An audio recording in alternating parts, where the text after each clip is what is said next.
చర్యలు తీసుకోండి అని. గూడూరు ఎంఈఓ సునీలమ్మ ఎంక్వైరీ చేసి రిపోర్ట్ ఇవ్వమని డిఈఓ గారు ఆదేశిస్తే ఆమె రిపోర్ట్లో ఏం చేస్తుందంటే పిల్లలు ఇష్టపూర్వకంగా పనిచేశారు, పిల్లలు వాళ్ళంతకు వాళ్ళే నీళ్లు మోసారు, పిల్లలు వాళ్ళంతకు వాళ్ళే బైకులు కడిగారు అని ఆమె ఒక తప్పుడు నివేదికను ఇవ్వడం జరిగింది. మేము అడుగుతా ఉన్నాం, ఈరోజు ప్రభుత్వ పాఠశాలల్లో చదివేది ఎస్సీ ఎస్టీ బీసీ మైనార్టీ నిరుపేద పిల్లలు. ఈరోజు ఎవరైతే ఉపాధ్యాయులు లక్షలకు లక్షల జీతాలు తీసుకుంటూ స్కూళ్ళలో పాఠాలు చెప్తున్నారో ఆ ఉపాధ్యాయులందరూ కూడా వాళ్ళ పిల్లలు ప్రైవేటు బళ్ళల్లో కార్పొరేట్ బళ్ళల్లో చేర్పించుకొని చదివించుకుంటున్నారు. మీ పిల్లల్ని అక్కడ పనులు చేపిస్తే మీరు ఎట్లాగే సమర్థిస్తారని మేము అడుగుతా ఉన్నాం.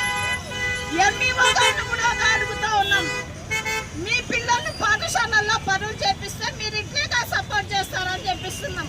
ఒక పక్క రాజ్యాంగం చెప్తా ఉంది పిల్లలతో పనులు చేయించొద్దండి అని. రాజ్యాంగం అంటే వీళ్ళకు లెక్కలేదు.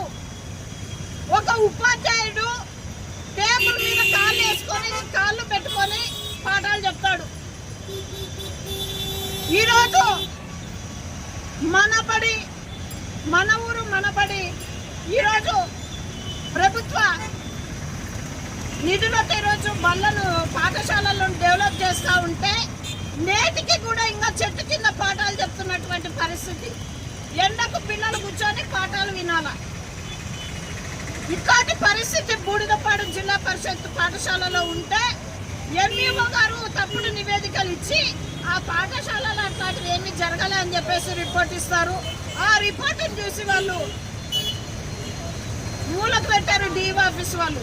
ఎప్పుడైతే మేము దానిని సోషల్ మీడియాలో వైరల్ చేయడం జరిగిందో సీఎంఓ ఆఫీస్ నుంచి డిఈఓ ఆఫీస్కి ఒక నోటీసు రావడం జరిగింది.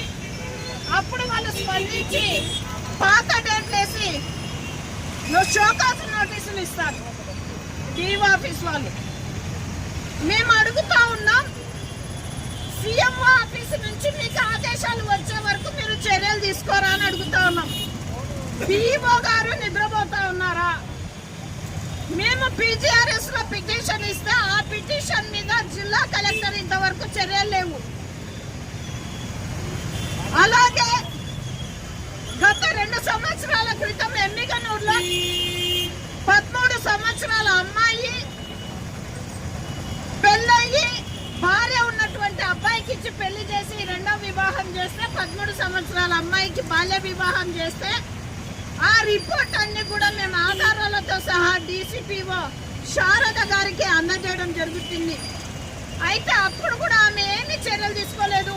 ఇదే కలెక్టర్ ఆఫీస్ ముందు ఇక్కడే ధర్నా చేయడం జరిగింది 2 సంవత్సరాల క్రితం.